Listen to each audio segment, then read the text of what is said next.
વિદ્યાર્થી મિત્રો વેલ તો સરસ મજાની આપણે દ્રાવ્યતાની વાતો કરીએ છીએ।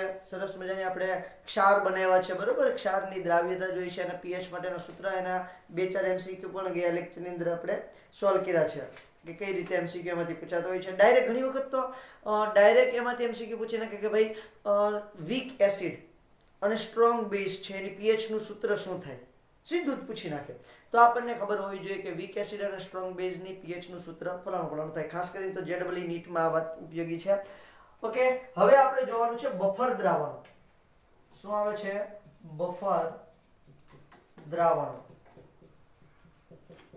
આપણી વાંચવાની સ્પીડ એટલી ખતરનાક હોય અને એટલું બધું તૈયાર માણસ હોય એટલે આપણે એને ઘણી વખત બરફ દ્રાવણ વાંચ્યું છે, બરાબર છે, આજથી પહેલા। એ તો જ્યારે આપણે બોલીએ ત્યારે ખબર પડે કે આનું નામ બફર છે, પણ એ પહેલા તમે સીધો આપણે મગજમાં એવું ગોઠવેલું જ છે કે બરફ દ્રાવણ એટલે આપણે વાંચી નાખ્યું, તો આપણને વિચાર્યું હોય પાછું કે આ બરફ દ્રાવણો કેમ થતું છે, પણ નિરાતે ક્યારે આપણી શબ્દ નથી વાંચ્યો। શું કહેવાય છે બફર દ્રાવણો અને શું કામ આવે છે? તો બફર દ્રાવણો એટલે એવા પદાર્થ છે, એવા દ્રાવણો છે કે જેની અંદર થોડા પ્રમાણમાં એસિડ કે થોડા પ્રમાણમાં આલ્કલી એટલે કે બેઝ ઉમેરવામાં આવે અથવા તો પાણી ઉમેરી એનું મંદન કરવામાં આવે તો એની પીએચમાં કોઈ જાતનો ફેરફાર થતો નથી। આવા દ્રાવણને બફર દ્રાવણ તરીકે ઓળખવામાં આવે છે। શું કહેશું બફર દ્રાવણની વ્યાખ્યામાં? જે દ્રાવણોમાં થોડા પ્રમાણમાં એસિડ અથવા બેઝ અથવા પાણી ઉમેરી મંદન કરવામાં આવે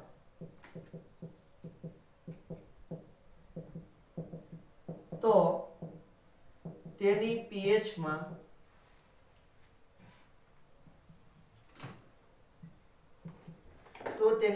માં ફેરફાર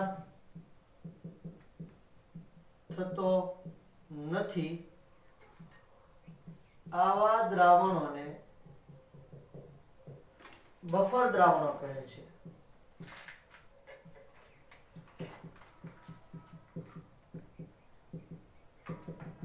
આ છે બફર દ્રાવણની વાત।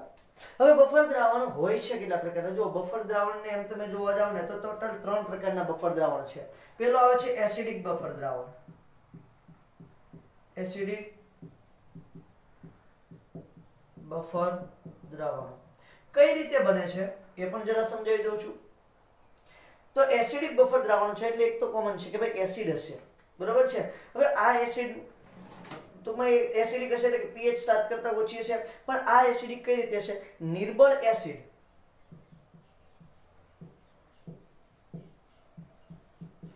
અને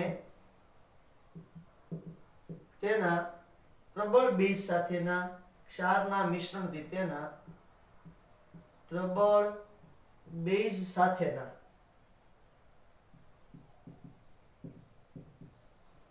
ક્ષારના મિશ્રણથી એસિડિક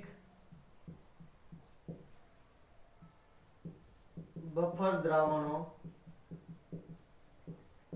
બને છે। મતલબ કઈ રીતે સમજી લો કે નિર્બળ એસિડ છે CH3COOH, હવે એનું પ્રબળ બેઝ સાથે ક્ષાર બનાવો તો CH3COOH વત્તા સમજી લો કે પ્રબળ બેઝ NaOH છે, તો આમાંથી કયો ક્ષાર બનશે? CH3COONA। આ ક્ષાર બન્યો છે। હવે આ નિર્બળ એસિડ અને એનો પ્રબળ બેઝ સાથેનો ક્ષાર એટલે કે CH3COONA આ લેવાનું છે। આ જે દ્રાવણ બને છે એને આપણે કહેશું એસિડિક બફર દ્રાવણ। એની પીએચ 4.74 સમથિંગ હોય છે। કેટલી પીએચ હોય છે? 4.74 સમથિંગ, એટલે કે 7 કરતા પીએચ કેવી હશે? ઓછી હશે। બીજું બફર દ્રાવણ જે બને છે એ બને છે તમારું બેઝિક બફર દ્રાવણ।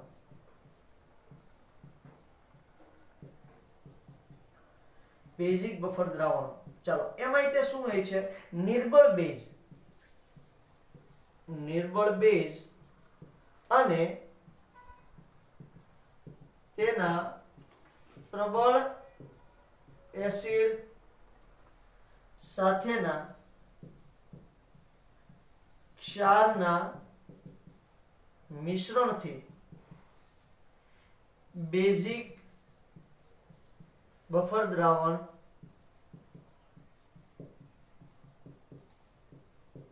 બને છે। मतलब कई रीते समझी लो कि निर्बळ बेस છે NH4OH અને તેનો પ્રબળ એસિડ સાથેનો ક્ષાર લેવા જશો તો NH4Cl પ્રબળ એસિડ સાથેનો ક્ષાર બની ગયો।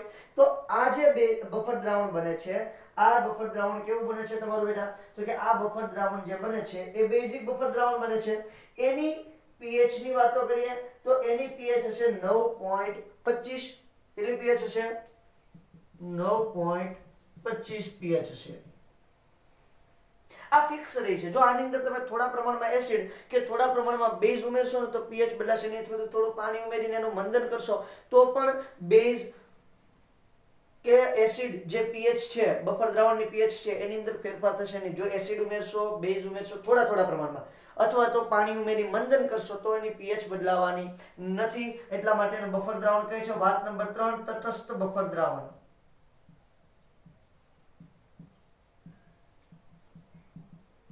તટસ્થ બફર દ્રાવણ કોને કહેશું તટસ્થ બફર દ્રાવણ નિર્બળ એસિડ અને નિર્બળ બેઝના મિશ્રણથી જે દ્રાવણ બને એને તટસ્થ બફર દ્રાવણ કહે છે।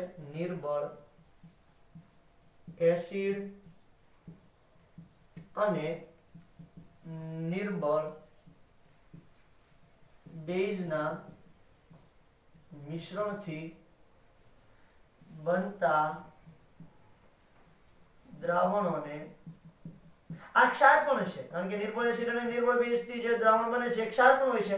દ્રાવણોને તટસ્થ અથવા તો બનતા બફર દ્રાવણને બનતા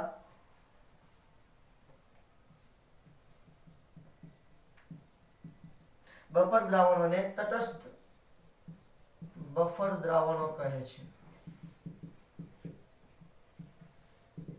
લ્યો નિર્બળ એસિડ અને નિર્બળ બેઝ લઈ લ્યો CH3COOH CNH4OH આ બને છે તમારું તટસ્થ બફર દ્રાવણ। pH nearly all is equal to એની કેટલી છે 7 હશે। એની pH nearly all is equal to 7 તમને જોવા મળશે। આ છે તમારા બફર દ્રાવણના પ્રકાર। ટોટલ આટલા 3 પ્રકારનું બફર દ્રાવણ તમને જોવા મળે છે। હવે એની અંદરની જો વાત કરવા જઈએ તો એની અંદરની વાતમાં શું થશે તો કે ભાઈ આપણે એની pH શોધવા માટેનું સૂત્ર મેળવવાનું છે। જે સૂત્ર હેન્ડરસન અને હેસલબેક નામના વૈજ્ઞાનિકે મેળવ્યું છે। કયા વૈજ્ઞાનિકે મેળવ્યું છે હેન્ડરસન અને હેસલબેક નામના વૈજ્ઞાનિકે તમારી એસિડિક અને બેઝિક બફર દ્રાવણની pH શોધવા માટેનું સૂત્ર મેળવ્યું છે। આ સૂત્રની આપણે ચર્ચા કરવાની છે। તો જરાક આનો સ્ક્રીનશોટ લ્યો એટલે કઈ રીતે સૂત્ર મળે છે એની વાત કરું છું। પૂછું છું બેટા વિડિયો પોઝ કરીને સ્ક્રીનશોટ લ્યો તો પોઝ કરી લખી લ્યો। તો હવે આપણે સરસ મજાની ચર્ચા કરવાની છે એસિડિક બફર દ્રાવણની બનાવટ કઈ રીતે કરવી અથવા તો બફર દ્રાવણની બનાવટ કઈ રીતે કરવી એની ચર્ચા કરવાની છે। એટલે અહીંયા લખું દઉં છું બફર દ્રાવણની બનાવટ બરોબર છે અથવા તો રચના જે તમને સારું લાગે તે શબ્દ તમે વાપરી શકો છો।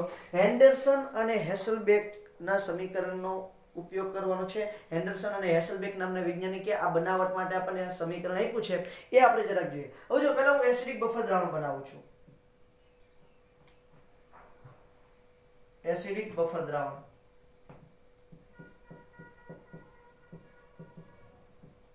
બરોબર છે। એસિડિક બફર દ્રાવણની pH 7 કરતા કેવી હોય છે ઓછી હોય છે। હવે એમાં પણ આપણે ખબર છે 4.74 જે આપણે એસિટિક એસિડ લીધું એસિડિક એસિડનું જે બફર દ્રાવણ બનાવ્યું છે એની 4.74 pH હતી। એવી જ રીતે આપણે જે એમોનિયમ હાઇડ્રોક્સાઇડનું દ્રાવણ બનાવ્યું છે એ બેઝિક બફર દ્રાવણ હતું એની pH 9.25 હતી એટલે કે 7 કરતા વધારે। અને એક્ઝેક્ટ તમારું જો કોઈ તટસ્થ બફર દ્રાવણ હોય તો એની pH કેટલી હશે nearly all is equal to 7 જેટલી તમને જોવા મળે છે। એસિડિક બફર દ્રાવણ માટે આપણે એક એક્ઝામ્પલ લઈએ HA વત્તા H2O gives શું મળશે તમને તો કે અહીંયા મળશે H3O પ્લસ અને અહીંયા મળશે A માઈનસ। આવું તમે કોઈ એસિડ છે આ એસિડનું આપણે બફર દ્રાવણ બનાવવાનું છે। HA નામના એસિડનું શું બનાવવું છે ભાઈ મારે બફર દ્રાવણ બનાવવું છે। આ છે બનાવો તમે સાહેબ છો તમે ગમે તે બનાવી શકો। ચાલો હવે આનું તમે જોવા જશો એટલે એનો અચળાંક લો બેટા તો અચળાંક શું મળશે Ka Ka is equal two શું આવશે H3O plus A minus upon HA બરોબર છે। હવે જો આપણે શું બનાવવું છે તો કે આપણે સરસ મજાનું બનાવવાનું છે એસિડિક બફર દ્રાવણ। આ એસિડિક બફર દ્રાવણનો આપણે pH જે કે મેળવવાનું છે તો એ મેળવવા માટે હું શું કરીશ તો કે H3O+ ને સૂત્રનો કરતા બનાવું છું એટલે શું થશે તો કે H3O+ is equal two H3O+ ના સૂત્રનો કરતા બને છે એટલે શું આવશે Ka અહીંયા આવશે HA ના છેદમાં A માઈનસ બોલો હા યા ના। હવે અહીંયા હું બંને બાજુ માઈનસ log એટલે કે ઘાતાંક લઉં છું બરોબર છે બંને બાજુ ઘાતાંક લઉં છું એટલે શું બને છે એ તમે જોઈ શકો છો બોલો લઈ લો ઘાતાંક બહુ સિમ્પલ છે અને ઈઝી છે બંને તરફ ઘાતાંક લેતા અધરવાઇઝ તમે એમ પણ કરી શકો છો પેલા ઘાતાંક જ લઈ લેશે એટલે વધારે સારું પડશે બંને તરફ માઈનસ log 10 લેતા એટલે અહીંયા લઉં છું માઈનસ log 10 H3O+ ની સાંદ્રતા is equal two minus log 10 Ka અહીંયા શું લઈ શકું બીજું H A ના છેદમાં A માઈનસ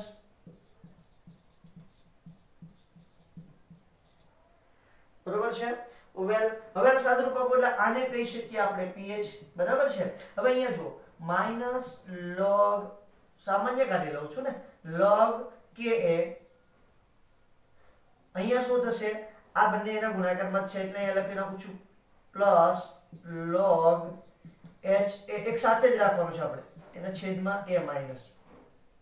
હવે આ જે તમારું કાઉન્સ છે આ કાઉન્સને છોડી દઉં છું તો શું મળશે મને તો કે ભાઈ pH is equal two minus log Ka અહીંયા 10 બેઝ હોય જ છે અહીંયાથી જશે માઈનસ log H A ના છેદમાં A માઈનસ અહીં તે બેઝ 10 છે। હવે જો આ pH આને શું કહીએ આપણે pKa બોલો આ કે ના માઈનસ log Ka એટલે શું થઈ જાય pKa અને અહીંયા છે તમારું માઈનસ log H A ના છેદમાં A માઈનસ ની સાંદ્રતા હજી જો એમાં પણ ફેરફાર કરી નાખો આને ઉપર નીચે કરી દો pH is equal two pKa plus log A minus ના છેદમાં HA વેરી ગુડ। ચલો આ તમારું હેન્ડરસન હેસલબેક સમીકરણ મળી ગયું છે। અહીંયા શું છે એ ધ્યાન આપજો આ A માઈનસ એટલે આ એસિડ છે આ એસિડ નું શું થાય સંયુગ્મી બેઝ થાય એસિડ નું સંયુગ્મી બેઝ A માઈનસ થાય બીજું આપણે એની અંદર ક્ષાર ઉમેરેલો છે પ્રબળ નિર્બળ એસિડ નું પ્રબળ બેઝ સાથેનો ક્ષાર ઉમેરેલો છે તો એમાં પણ A માઈનસ ઉત્પન્ન થશે એટલે આપણે એને ક્ષાર પણ કહી શકીએ શું કહી શકીએ કાં તો તમે સંયુગ્મી બેઝ અથવા તો ક્ષારની સાંદ્રતા લઈ શકો એટલે pH is equal two pKa વત્તા log સંયુગ્મી બેઝ ની સાંદ્રતાના છેદમાં એસિડ ની સાંદ્રતા અથવા તમે શું કહી શકો pH is equal two pKa plus log ક્ષારની સાંદ્રતાના છેદમાં એસિડની સાંદ્રતા લ્યો આ રીતે તમે સરસ મજાનું એસિડિક દ્રાવણની pH શોધવાનું સૂત્ર તમે મેળવી લીધું છે બોલો થાય વાત ક્લિયર। હવે જો અહીંયા તમે ધ્યાન આપશો એટલે શું થાય છે તો કે ભાઈ અહીંયા તમારો જે ક્ષાર છે એની સાંદ્રતા એસિડ છે એની સાંદ્રતામાં નહિવત ફેરફાર થાય છે એટલે આ રીતનું તમને સમીકરણ મળી ગયું છે। હવે જ્યારે પણ તમારે આની pH શોધવાની હોય એટલે એ એસિડનો pKa તમને ખબર હોવો જોઈએ શું ખબર હોવું જોઈએ pKa સમજી લો કે ભાઈ જે આપણે એસિડ લીધેલું હતું CH3COOH નામનું જે એસિડ લીધેલું છે બરોબર આ એસિડનો pKa 4.74 છે ધ્યાન આપજો। પછી આ બંનેની સાંદ્રતાને એવી રીતે સેટ કરવાની છે કે સમાન હોય સમજી લો કે ક્ષાર લ્યો અને એસિડ લ્યો બંનેની સાંદ્રતા કેટલી આવવી જોઈએ ગમે સમાન લેવાની છે કોઈ પણ સમાન લ્યો એટલે એનું મૂલ્ય કેટલું આવશે કારણ કે ભાગાકાર છે તો બંને આ સમાન હશે તો ઉડી જશે એટલે log 1 ની કિંમત શું થાય 0 એટલે pH બરાબર 4.74 જે તમારો pKa હશે ને ઈ તમને pH થઈ જશે તમારી બફર દ્રાવણમાં થાય વાત ક્લિયર। ક્ષાર અથવા એસિડ અથવા સંયુગ્મી બેઝ અને એસિડ આ બંનેની સાંદ્રતા એવી સેટ કરવાની કે સમાન હોય, અથવા તો ક્ષાર જ રાખીએ, ક્ષાર વધારે અનુકૂળ પડશે કારણ કે એસિડ અને તમે ક્ષાર ભેગા કરવાનો છો તો બંનેની સાંદ્રતા સમાન હોય એવી સાંદ્રતા લેશો એટલે એનું મૂલ્ય log 1 આવશે. log 1 એટલે 0 થાય અને pH બરાબર જે તમારા pK નું મૂલ્ય હશે એ જ તમને pH મળી જશે. તો આ રીતે તમે એસિડિક બફર દ્રાવણની pH શોધી શકો. હેન્ડરસન અને હેસલબેક નામના વૈજ્ઞાનિકે આ સૂત્ર આપ્યું. જ્યારે pH બનાવવાની હોય ત્યારે ક્ષાર અને સાંદ્રતા એસિડની સાંદ્રતા સમાન લઈ લેવાની એટલે જે એનો pK હશે એ જેની શું થઈ જશે pH ની કિંમત થઈ જશે. બોલો થાય ક્લિયર? બેઝ માટે વાત કરીએ, સેમ ટુ સેમ આવી જ વાતો છે. બેઝ માટે પણ સ્ક્રીનશોટ લઈ લો અથવા તો પોઝ કરીને લખી નાખો. આપણે નેક્સ્ટ વાત કરીએ. ચાલો, બેઝિક બફર દ્રાવણની બનાવટ કરું છું તો એમાં બેઝ હતું NH4OH. તો એમાં સીધી pH નહીં મળે બેટા. એમાં શું મળશે આપણને? પહેલા POH મળશે. શું મળશે? POH. આ સૂત્ર મસ્ત મજાનું તમારા NCERT ની અંદર જે સ્ટેપ કપાયેલા હોય તે તમારે જરાક જોઈને લખી નાખવાના છે બેટા. ચાલો, તો બેઝિક બફર દ્રાવણની બનાવટની જરાક વાતો ચીતું કરી નાખીએ. બેઝિક બફર તો ત્યાં હતું NH4OH વત્તા H2O એટલે અહીંયા મળશે તમને NH4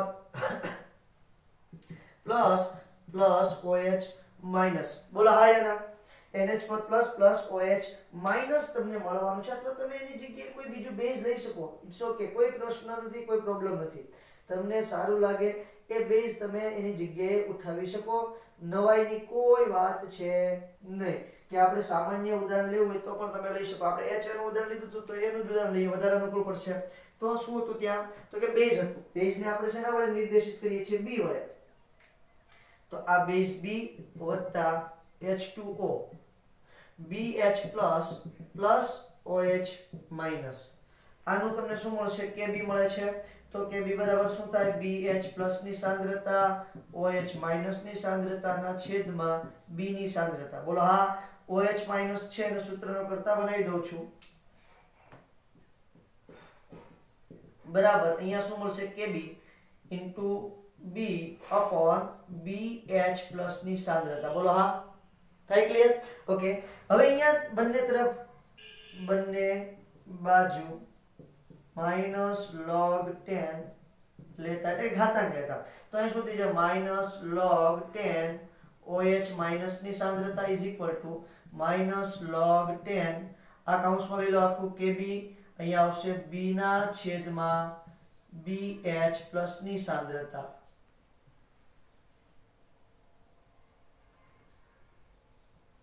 ચલો, આ રીતે સરસ મજાનું તમને મળ્યું છે. આને કહી દઈએ POH. POH થઈ ગયું. આ માઈનસ log 10 છે એને હવે આની અંદર આપણે જરાક મલ્ટીપ્લાય કરી દઈએ તો શું થઈ જાય? માઈનસ log Kb અહીંયા થઈ જશે તમારું માઈનસ log B ની સાંદ્રતાના છેદમાં BH પ્લસ ની સાંદ્રતા.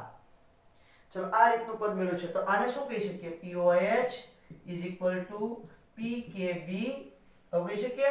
અને આ પદને ઉલટું કરી નાખીએ એટલે પ્લસ log BH પ્લસ ની સાંદ્રતાના છેદમાં B ની સાંદ્રતા. આ રીતે તમને આખું સમીકરણ પ્રાપ્ત થાય. બોલો હવે આ ફરી વખત શું થઈ ગયું તમારું? ક્ષાર અને અથવા તો સંયુગ્મી એસિડ અને છેદમાં બેઝ. તો અહીંયા એવું કહી શકીએ કે pH is equal two POH ને ભાઈ POH છે. POH is equal to PKB plus log સંયુગ્મી એસિડના છેદમાં બેઝની સાંદ્રતા. બરોબર? અથવા શું કહી શકો? POH is equal to PKB plus log ક્ષારની સાંદ્રતાના છેદમાં બેઝની સાંદ્રતા. ફરી વખત એ જ વાત અહીંયા POH મળશે. ક્ષાર અને બેઝની સાંદ્રતા સમાન કરી નાખવાની. જે તમારા PKB નું મૂલ્ય છે એ જ તમારા POH નું મૂલ્ય તમને મળે છે. આની પરથી આપણે pH મેળવવાનું છે પણ હવે જો એક વસ્તુ ખાસ મગજમાં રાખજો સંયુગ્મી એસિડની જગ્યાએ હું ક્ષાર કેમ લખી નાખું છું હવે જો કેવું થાય છે ભાઈ કે આપણે NH4 OH લઈએ છીએ બરોબર હવે અહીંયા શું મળે છે NH4+ OH માઈનસ નિર્બળ છે એટલે સમજી લો કે અહીંયા 0.1 મોલર તમે લીધું હોય તો અહીંયા તો આપણને બહુ ઓછું જ મળવાનું છે 0.0001 0.0001 આવું પ્રમાણ મળવાનું છે પણ હવે જોવાની ખામી એ છે બેટા જોવાની વાત અગત્યની એ છે કે અહીંયા છે ને તમે બીજું ક્ષાર લીધું છે સમજી લો કે NH4Cl તો એનું તમે સમજી લો કે 0.1 મોલર સાંદ્રતા લીધી છે ક્ષારની તો એનું જ્યારે આયનીકરણ થશે ત્યારે અહીંયા NH4+ Cl- આ કેટલું મળશે 0.1 મોલર તો જુઓ આ ક્ષાર છે બરોબર ક્ષારમાંથી જ મેળવ્યું છે ને ક્ષારની સાંદ્રતા કેટલી લીધી 0.1 મોલર અને અહીંયા તમારું સંયુગ્મી એસિડ છે એની સાંદ્રતા બંને સમાન આયન છે એટલે શું થઈ જશે 0.1 + 0.0001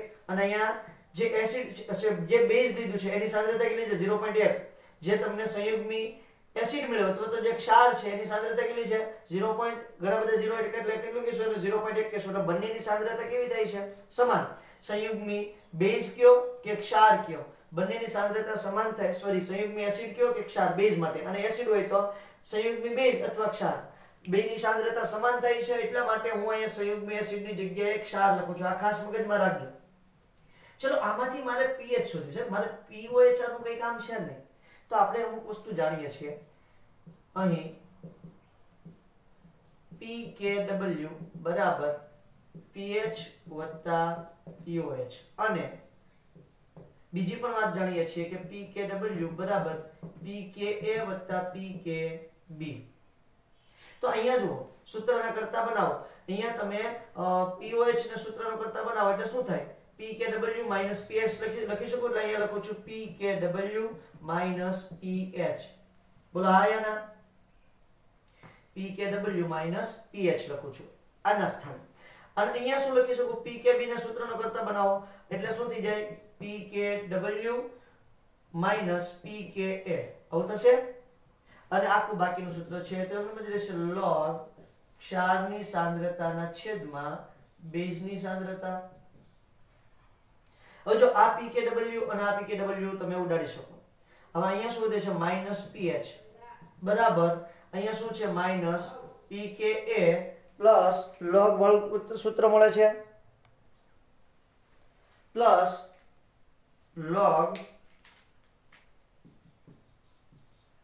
ક્ષારના છેદમાં બેઝ હવે જો એક બીજી વસ્તુ શું કરી શકીએ અહીંયા આપણે કે ભાઈ અહીંયા પ્લસ log ક્ષારના છેદમાં બેઝ લીધેલું છે સાહેબ હા હવે એક કામ કરી શકીએ આપણે શું કરી શકીએ તો કે ભાઈ માઈનસ છે એ હું કોમન કાઢી લેવું પડે મારે શું કરવું પડે ભાઈ માઈનસ ને કોમન કાઢી લઉં તો જ હું માઈનસ ઉડાડી શકીશ નહીતર માઈનસ એમ મારાથી ઉડી શકે નહીં વાત સમજણમાં આવે છે બેટા એટલે મારે શું કરવું પડશે તો કે મારે ભાઈ માઈનસ ને કોમન કાઢવું પડશે મારે શું કરવું પડે માઈનસ ને કોમન એટલે માઈનસ અહીંયા pH બરાબર માઈનસ કોમન કાઢી લો એટલે અહીંયા pKa અહીંયા શું થઈ જાય -log ક્ષારના છેદમાં બેઝ આ રીતે કરવું પડે એટલે માઈનસ હવે માઈનસ ઉડી જશે પ્લસ થઈ ગયું એટલે હવે સૂત્ર શું મળે pH બરાબર pKa - log ક્ષારના છેદમાં બેઝની સાંદ્રતા લ્યો આ પ્રમાણે સૂત્ર મળે હવે અહીંયા પણ સેમ ટુ સેમ તમે એક જ વસ્તુ જોઈ લ્યો છે ક્ષાર અને બેઝ બંનેની સાંદ્રતા હું સમાન લઈશ એટલે સમજી લો કે આપણે જે NH4OH વાળી જે વાત કરી છે એનું pKb નું મૂલ્ય pK નું મૂલ્ય કેટલું છે તો કે 9.25 છે 9.25 - 0 કારણ કે આની તો સાંદ્રતા શું થશે બંનેની સમાન લઈશ એટલે એક log 1 ની કિંમત 0 એટલે pH બરાબર 9.25 એટલે તમારું સરસ મજાનું બફર દ્રાવણની pH તમે સરળતાથી મેળવી શકો એની માટે અગત્યનું છે તમારે હેન્ડરસન હેસલબેકના સમીકરણો યાદ રાખવા આ વાત તમારે માટે ખૂબ જ ઇમ્પોર્ટન્ટ છે બેટા આ pOH શોધવા માટેનું સૂત્ર છે અને આ સૂત્ર છે એ pH શોધવા માટેનું સૂત્ર છે જે તમે સરળતાથી યાદ રાખી શકો એવી પદ્ધતિ છે અને મેં સંપૂર્ણ એની સાબિતી પણ તમને અહીંયા બતાવી છે કે જે તમારી NCERT બુકની અંદર શોર્ટમાં આપેલી છે તો આ સંપૂર્ણ યાદીને તમે ધ્યાનમાં લઈ અને હેન્ડરસન હેસલબેક સમીકરણ યાદ રાખી શકો અને કઈ રીતે એસિડિક પીએચ અને એસિડિક બફર દ્રાવણ અને બેઝિક બફર દ્રાવણ બનાવવા એ પણ તમે સરળતાથી સમજી શકો. બોલો થાય વાત ક્લિયર? તો આજે આપણે સરસ મજાના અહીંયા બફર દ્રાવણોની જો વાત સુધી રાખીએ. બાકીની બધી આગળની વાતો છે એ આપણે નેક્સ્ટ લેક્ચરમાં જોશું. Thank you.